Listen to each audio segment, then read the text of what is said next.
Keberadaan Desa Samiran sebagai tujuan wisata pedesaan sejak tahun 2009 telah membawa perubahan bagi masyarakat sekitar.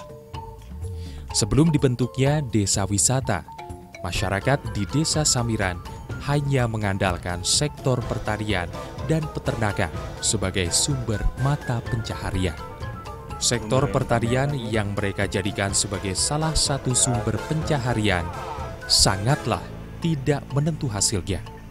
Dikarenakan hasil pertanian tradisional sangat tergantung musim, masyarakat sering mengalami gagal panen. Saat ini, masyarakat Desa Samiran memiliki sumber mata pencaharian lain, yakni berwira swasta di bidang pariwisata. Sebagai pemilik usaha seperti penginapan, toko souvenir, rumah makan, kebun, agen travel, dan usaha terkait lainnya. Tentunya, keberadaan usaha tersebut juga makin melibatkan masyarakat sekitar sebagai pekerja dan mampu meningkatkan pendapatan dan daya beli masyarakat. Dengan meningkatnya taraf kehidupan masyarakat di Desa Samiran membawa pengaruh positif kepada pola pikir masyarakat yang menginginkan kemajuan terhadap kehidupan mereka secara khusus dan masyarakat di pedesaan Samiran secara umumnya. Keberadaan wisata pedesaan seperti di Desa Samiran, Desa Baju Sumurup, maupun desa lainnya di seluruh Indonesia tidak hanya semata-mata menjadi tujuan wisata bagi para wisatawan domestik maupun mancanegara. Namun, mampu memberikan manfaat besar bagi kehidupan masyarakat di sekitar, baik secara langsung maupun tidak langsung. Begitu juga dengan masyarakat di Desa Banyu Sumurup, Kecamatan Bantul, Daerah Istimewa Yogyakarta. Setiap kepala keluarga di Desa Kerajinan Keris ini dapat menghasilkan 2 juta hingga 5 juta per bulan.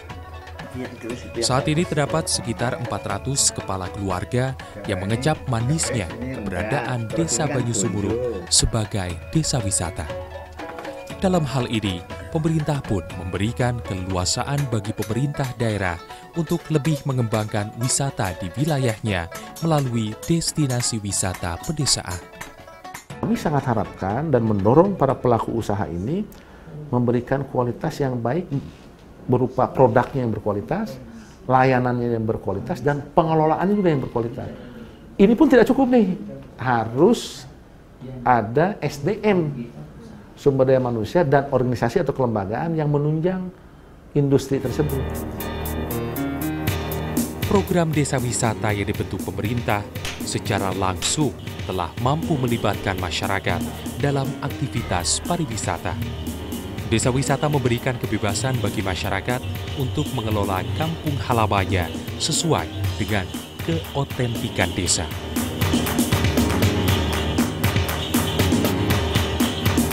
Hal tersebut sesuai dengan Undang-Undang Nomor 10 Tahun 2009 tentang Kepariwisataan.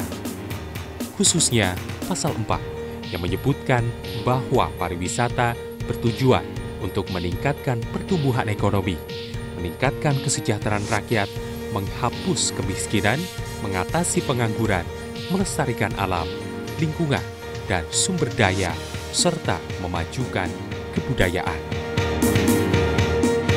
Sebagai bentuk perhatian dari pemerintah, sejak 2015 lalu, pemerintah pusat telah memberikan bantuan dana desa sebesar 1 miliar rupiah per desa.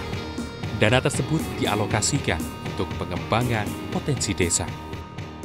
Sekali lagi, ada dorongan, ada dukungan yang lebih nyata sekarang itu, yaitu melalui anggaran dana desa, yang masing-masing desa itu memperoleh kurang lebih katakanlah ya 1 miliar, sehingga dengan alokasi tersebut, kalau desa yang bersangkutan mau mengembangkan menjadi destinasi pariwisata, itu sangat dimungkinkan, direncanakan, dilaksanakan dari bawah. Selain pemerintah pusat, pemerintah daerah juga telah membuat perencanaan jangka panjang dan jangka pendek untuk mengembangkan potensi desa wisata di daerahnya masing-masing. Untuk tahun ini saya sediakan sekitar 15 miliar. infrastruktur itu nanti akan saya bangun, saya butuh waktu 3 sampai 4 tahun. Lah baru tahun ke-6 mulai memanen. Tunggu saja, sentuhan di dunia pariwisata saya memang prioritas nomor 1 Gunung Merapi.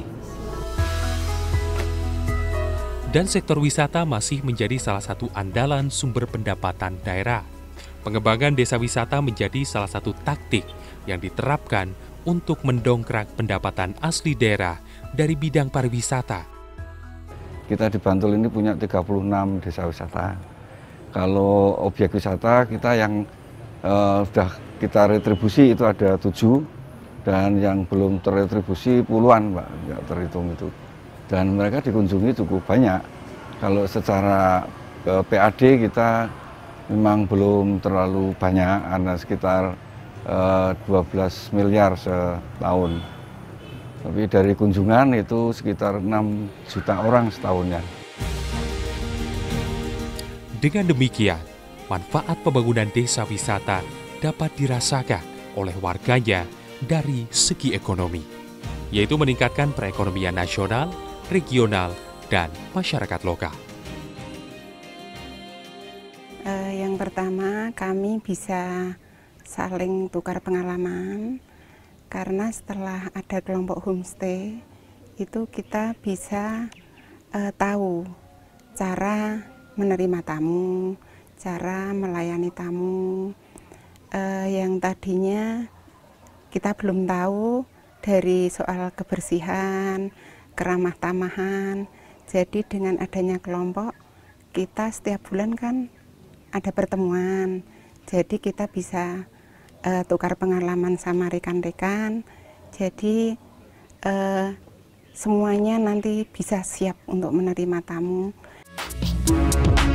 Selain meningkatkan perekonomian dan pemberdayaan warga desa, pengembangan 900 desa wisata diharapkan dapat berperan meningkatkan kunjungan wisata di Indonesia.